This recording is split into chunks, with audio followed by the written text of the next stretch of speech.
Mga buhing santos, sa welcome sa atong Dr. DF, the Sunriser. Labihan kanindot sa bulan, no? Pag mapahiyumon sa bulan sa sayong kagabion. Din taliwa sa mangiob nga kagabion, dunay paglaom nga midanag o kini ang bulan sa kagabion. So welcome sa to ang programa sa gisgutan ta karon ang organic farming agritourism. Now diya kita sa tuang Sunrise Garden sa naimutang sa Viajidor Street, Purok 1, Tigot, Luon, Bohol, Sunrise Garden. Now, unsa bagyod kining kaimportante kining gitawag og organic farming agritourism. Now kining gitawag og organic farming kay duha ka klase kining sistema sa pag-uma, chemical fertilizers versus organic farming. Noon sabay kalainan niining duha.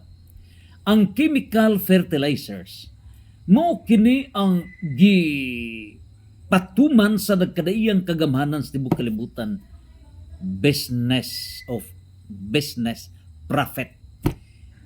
Niining puntuha, ang chemical fertilizers gituyo kana para dali kunuhay mamunga, dali kuno mutubo ang mga tanom, unya ang nutrients niya na para la sa tanom, pero ang yuta patay ang nutrients sa yuta.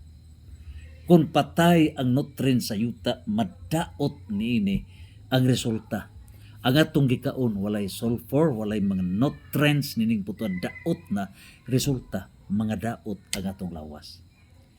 Now, unsa ba ang proper nga sistema sa atong pagpanguma? Niining chemical fertilizers ang mga pagkaon makahatag ba tinuod og nutrients? No, makadaot.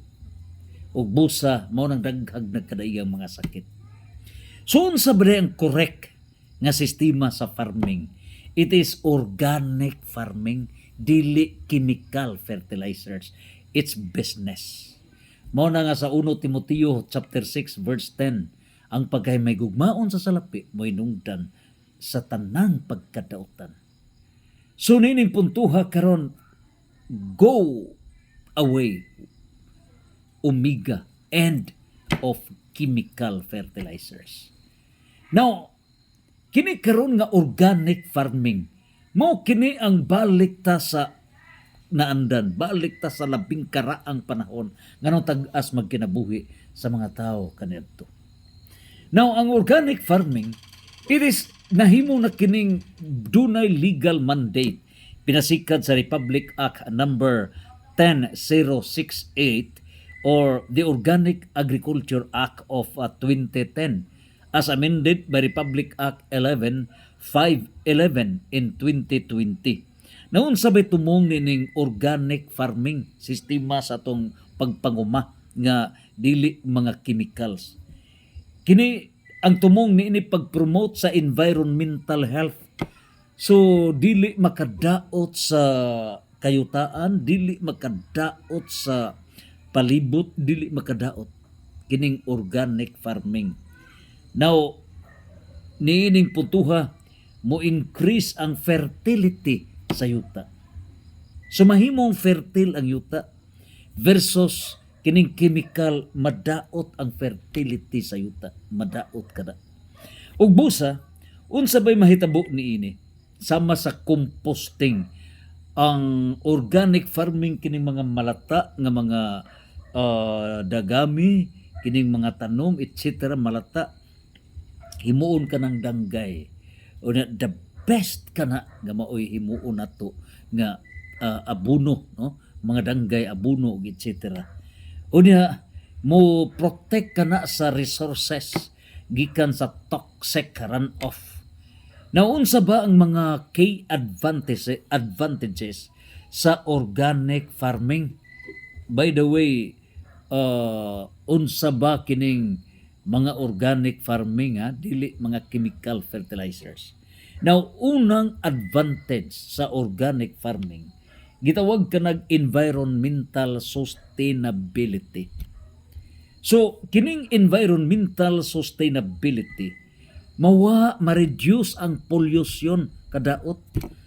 Imagine, pinaagi ni ini ma-save ang energy. Unya mo protect sa groundwater by avoiding synthetic fertilizers and pesticides. Imagine, kini nga tong sistema sa panguma sa pangkalibutan nga commercial nga commercial system, mga chemical fertilizers.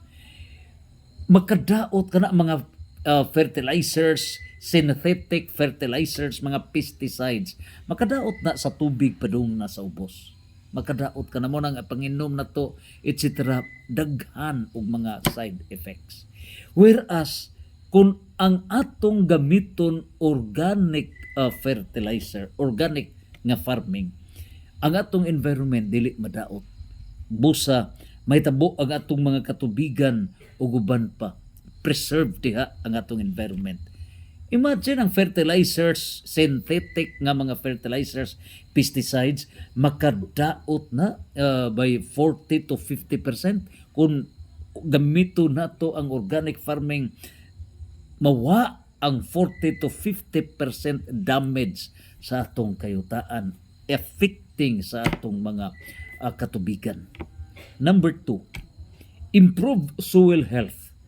So pinagi sa ato ang paglikay ng chemical fertilizers, and therefore ang ato ng divine government by authority, the President of the Philippines, kinahanglan kini barometro sa usa ka gamhanan na anatay balaod nga organic farming act. Ipatuman kini. Ug busa, unsa bay mahitabo niini ma-improve ang soil health. Unya organic methods mo increase kana sa soil organic matter. Ang resulta niini maayo ang matambok ang kayutaan. Unya niining putuha reduced erosion and higher carbon sequestration. In other words, ang atong paghimo sa sistema sa farming nga organic, dili chemical fertilizers, dili ka ng mga pesticides, pinasikad na sa law of nature, balaod sa kinaiyahan.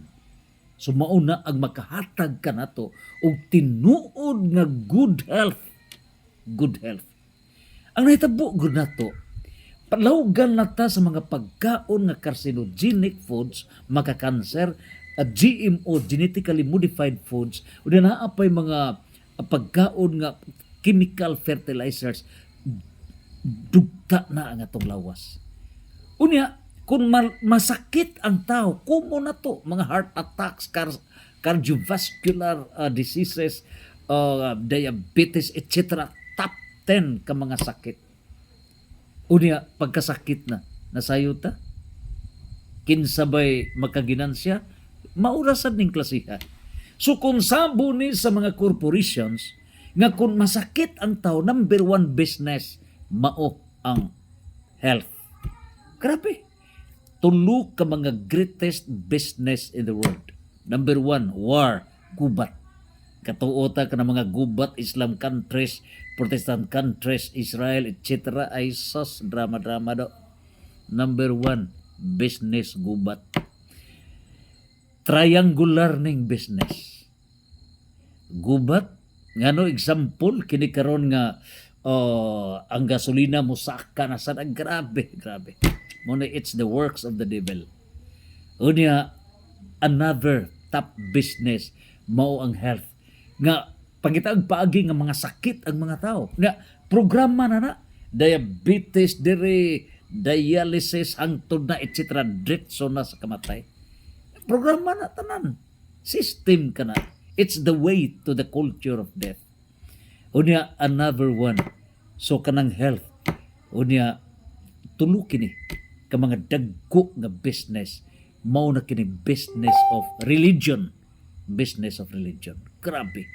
3 top business in the world. So, nining tanan ari na kita sa health. So, giunsa nga magkasakit ang mga tao, chemical fertilizers, pesticides, etc. Nga gipromote sa mga television at advertisements, etc. na lawgan sad kanang naa sa gobyerno, mga kongresista, senators, etc. Pagamaan sa mga balaod, etc. para pag-facilitate ang cabinet, agriculture, etc. naa sa gobyerno para promote sa mga chemical fertilizers. But remember, God controls time. Mabot gyud ang panahon, nakarealize na yun. And so here comes our Republic Act, niini karon nga Organic Fertilizers Act or Organic Act. Mao kini ang nag-implement nga back to the law of nature. Balik kita sa the law of nature. Mao na kini ang Organic Farming Act 10068 and as amended by Republic Act 11511 of 2020. Sumaw ka na ang advantages sa organic farming. Unya, ang resulta niini healthier food and ecosystems.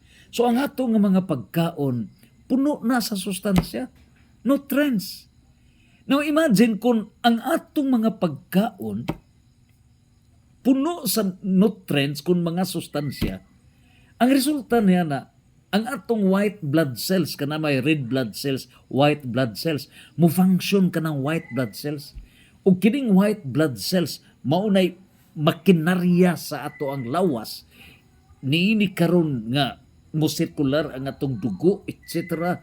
Pag circular na niya ng tanan, then dili makasud ang ini of the 5 pathogens, bad virus, bad protozoa, bad parasites, bad fungi, bad bacteria. So niniputuha, ligon ang armadura sa atong lawas. Sumo kini, let the white blood cells sa atong lawas functional kana, pinaagi sa nutritious foods, nutrients.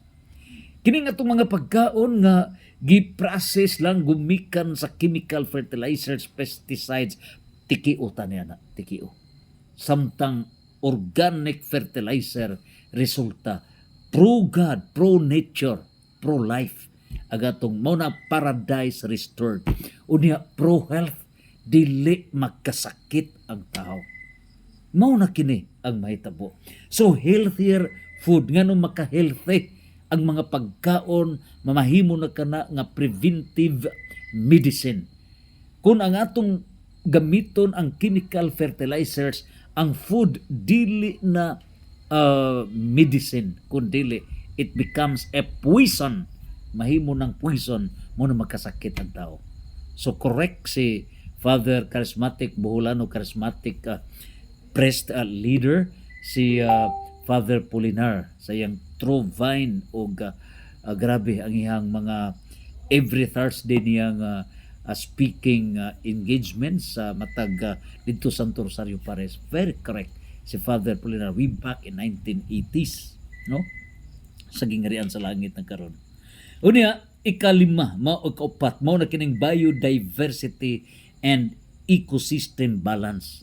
So mabalance unsa ba ng biodiversity? Grabe mga nagkadaiyang panginabuhi, kinabuhi, and then ecosystem, agato akong ecological aspect, agatong palibot kita ng mga tao, tanan, mga balance ang agato karon nga dunay kinabuhi sa tao, kining mga everything nga dunay kinabuhi, mga tanom, mga kahayupan, etc. So balance kining tanan. That is the law of nature. Unya, ikalima, doon na tayo long-term economic benefits. Imagine. So, kining organic farming, nga pro-nature na to nga farming, dili chemical fertilizers, dili mga pesticides. Unsa na tabo, doon na tayo long-term nga economic benefits. So, taas ang economic benefits. Nining puntuha karon mo resulta kana sa taas gyud nga lahutay sa kinabuhi nato. Labaw sa tanan, pinaka-importante. Kining organic farming, mo produce ka nag sulfur. So, pinaagi niini ang atong mga pagkaon dunay nutrients nga sulfur, pinaka-importante na nga mao'y mo pugong bato pagputok sa mga pag-damage sa atong cells. We have 137 trillion to 100 trillion cells sa atong lawas. So mao kini pinaka-importante. Now, kining organic fertilizers, organic farming, then makaproduce ka na og sulfur, no? Ang resulta ni ini mahitabo na unya nga improve ang soil health and mineralization. Grabe. So mo increase ka na sa soil microbial activity. Unya resulta ni ini ngadto na sa plant available sulfate. Ikaduha, do na kita'y gitawag maggamit nga gitawag og organic amendments. So nining puntuha ang paggamit nato sa mga materials unsa man mga organic nga mga fertilizer sama sa mga manure kini mga tai sa mga kahayupan ang mga gilata nga mga tanom no nga compost ug uban pa kining mga organic approved mineral resources daghan pa kini no sama sa langbeinite gypsum nga nag-provide kini ni release sa sulfur. So ingon ni ini ang nagkadaiya mga danggay etc. mga organic nga mga fertilizers makaproduce ka ng mga sulfur. Unya ikatulo, enhanced nutritional quality. So ang ato nga mga produkto nato taas siya og nutrition, taas. Crops grown ang mga pagkaon nato nga mapupo, ma-harvest gikan sa sulfur-rich organic soils. Hilabihan kataas sa sulfur containing vitamins. Labi na niya ang gitawag og biotin and thiamine. So mga vitamins. Unya niya ay coenzymes ug increased oil content niya ng seeds. Grabe. So mao kini ang sibo sa law of nature. Ug busa karon agatong mga loonanon we pray the top 300 nga mga loonanon nga mga farmers moari diri ang doon na memorandum of understanding between Loon and South Korea. Unya ang LGU mayor didto unom sila ka top official sa South Korea. LGU moabot sa Panglao International Airport mga hapon no sa pitsa 11 sa Marso no. And pagka pizza 12 na meeting na sa LG official sa Loon by Thursday morning, yung pagka afternoon na para formal na ang pagperma sa mga dokumento o the arrangement na partnership na sa LGU Loon Bohol and South Korea no. Dinig yun na agritourism o di nga to mga farmers 300 ka mga farmers with 70 to 80,000 per month nga salary in a span of 5 to 8 months nga contract ni ini. Mao na kini dadon didto and then mao na kanay pag-implement na sa sistema sa farming and hopefully out of that sila no sa dinhi na sa Loon o na spread out na sa ato ang system sa panguma. So hopefully spread out for this organic farming, hopefully by divine guidance. Now, nining puntuha karon ang sulfur production sa organic farming, use of organic amendments, no? Mao na kini, ni enhanced nutritional quality. Ang increased resilience, so adequate kining sulfur from organic sources. Grabe, magkanindot nining puntuha. Unya doon na tayo improve microbial synergy. Ang resulta ni ini sulfur. Grabe no ang ato ang mga pagkaon pohon. Organic farming mo enhance kan sa sulfur gihapon diha mismo sa itong mga pagkaon. So mao kini na unsa ba ang mga klase sa organic farming? Mao na ato ang klarohon. Kay gikinahanglan man ang organic farming para sa agritourism nato nga panginabuhi, para sa healthy people. Kay ang 2040 vision nagaingon man nga ang katawhan dili na magkasakit. Number one factor magkasakit kanang atong pagkaon, kulang, dangerous ang atong mga pagkaon. It's a poison, walay mga nutrients. walay mga nutrients, daot na. Grabe. Mao na nga kung atong hinumduman, nagampo ta sa the Lord's Prayer nagaingon, Amahan namo ang kalan-on namo sa matag adlaw, ihatag ka namo karon adlaw. Nganong sa matag adlaw, wa man mingon sa matag semana, wa man mingon matag buwan, matag tuig, nganong matag adlaw, ngano ba? Tungod kay ang plano sa Dios fresco ang atong pagakanon. Kung mingon tag fresco, organic kana, pursuant to the law of nature.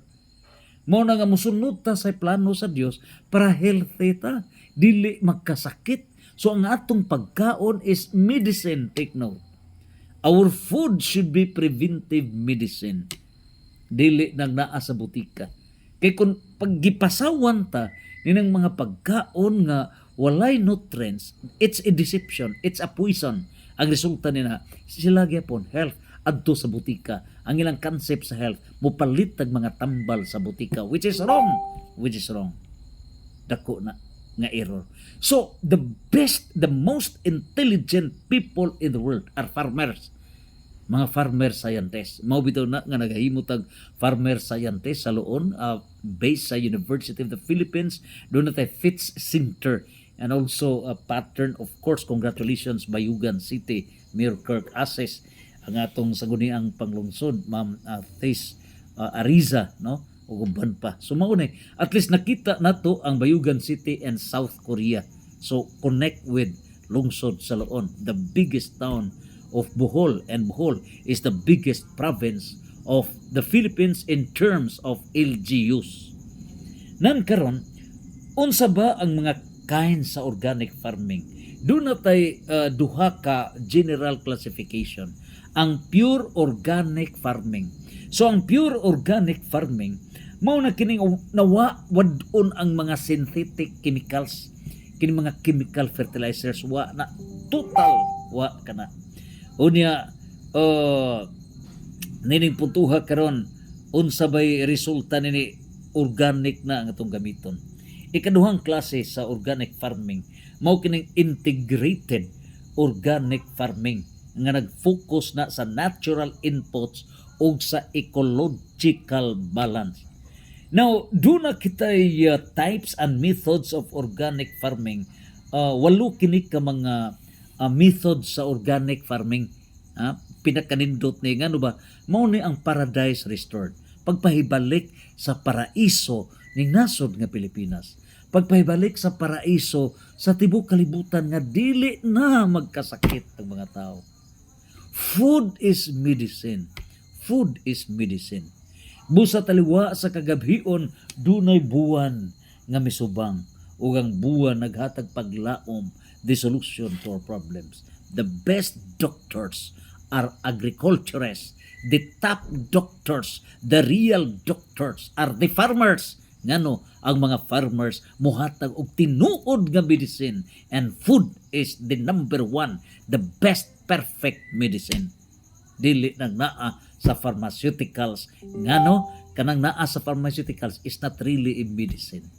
It is a postponement of death.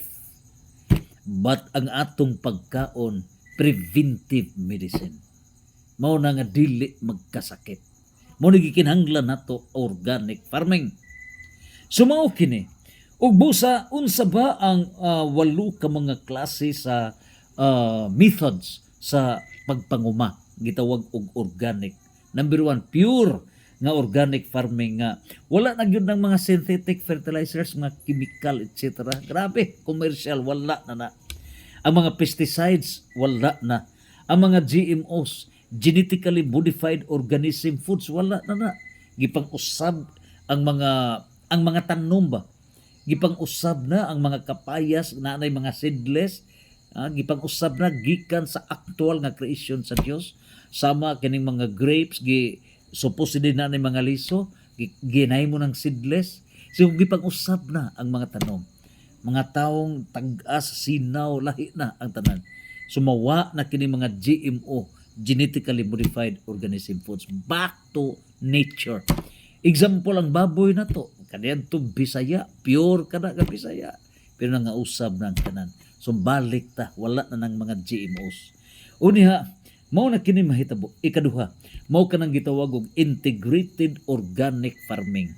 Sa integrated organic farming, mao na kini ang various techniques na ipag-combine nato sa nutrient management, na pest management, o nining puntuha karon meeting with economic demand. So at least ecological sustainability. So speaking on ecology, kita tao og niining environment balance kining tanan.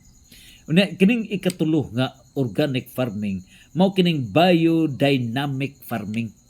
So ang biodynamic farming na kini living organism niya with self-contained ecosystem nga mo manage sa soil fertility, livestock and waste internally. So nining puntuha karon mahitabo na unya nga ang tumong ma-fertile, mahimong tambok ang kayutaan unya ag atong mga kahayupan, livestock, of course ang ilang mga waste, no, ang ilang mga tae nila etc. gamito na kada ngadto na sa fertilizer, daghan pa so maggamit kining tanan mo nay organic. Unya ikaupat mao na kining natural farming. So diha sa natural farming approach that avoids plowing, tilling, etc. So natural, no? Nining puntuha, dunay minimal human intervention. Unya kining ikalima gitawag ka ng permaculture. So diha sa permaculture usa kini ka holistic hiniusab balaan nga approach that creates sustainable, self-sufficient, regenerative ecosystems nga gimodel ka na after of the nature. So nature-based farming nato. Unya kun atong tan-awon ngano ba nga kining mga langgam bright mo gamag mga sag floating kun naago na sa kahoy etc. Bright, no? Unya ang mga ang mga hulmigas etc. nagamag mga bay etc. nasa how much more ang tao? How much more? So mao kini karon. So do natay permaculture system, polyculture. So sa polyculture, increased biodiversity, nining maximize land usage. Mao kini ang sistema nato polyculture, maximize nato kapag gamit sa kayutaan. Nya doon na sa gitawag og aquaponics. So kining aquaponics nag-reduce ta og pest outbreaks, na maximize, aquaponics mao na kining raising aquatic animals. So mahitabo na unya ni ini duha kining aquaponics kining mga animals nga gibuhi kini diha mismo dili sa kayutaan kundi sa katubigan. Ikaduha mao kining hydroponics, no? Ang hydroponics cultivating plants in water. So makatanom ta dili lang sa yuta kundi adto sa tubig. So mao nay hydroponics. So nag-create ang symbiotic environment. Then ang waste, ang hugaw sa fish waste feeds plants, no? And plants clean the water. Grabe ang sistema sa law of nature. Unya kini nang ikawalo mo na kini gitawag og organic livestock farming.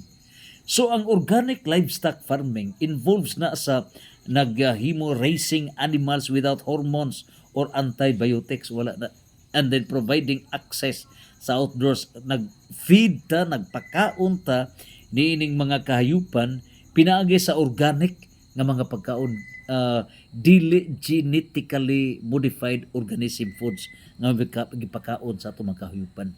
So bag-o na kini, no? Balik ta sa nature. It's a fight against niining business world nga mga klase sa pagkaon nga hinungdan nga mga sakit ang mga tao.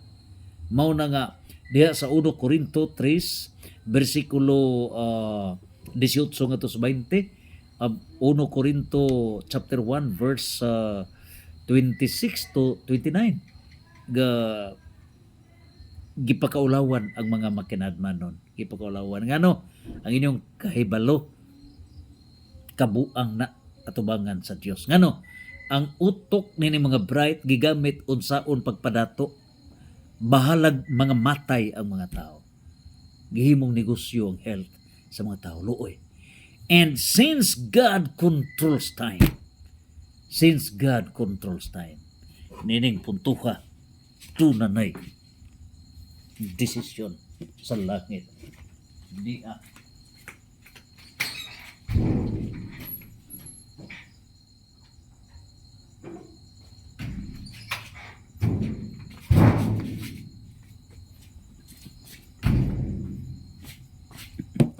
mao na kini ang pagpadayag nga niining puntuha gahum panahon na organic farming mao kana end na dining klase sa panginabuhi nga mahimong masakiton ang katawhan.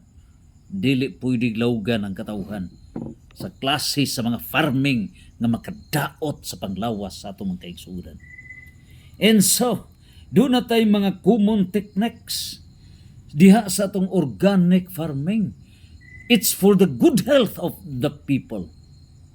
Mao na crop rotation. So, changing the type of crop grown in each season. Unya, ninipuntuha rotation ka na. Unya, ngadto na sa green manure. Unsa ba kini? Growing specific plants. Na plowing them back into soil to improve fertility.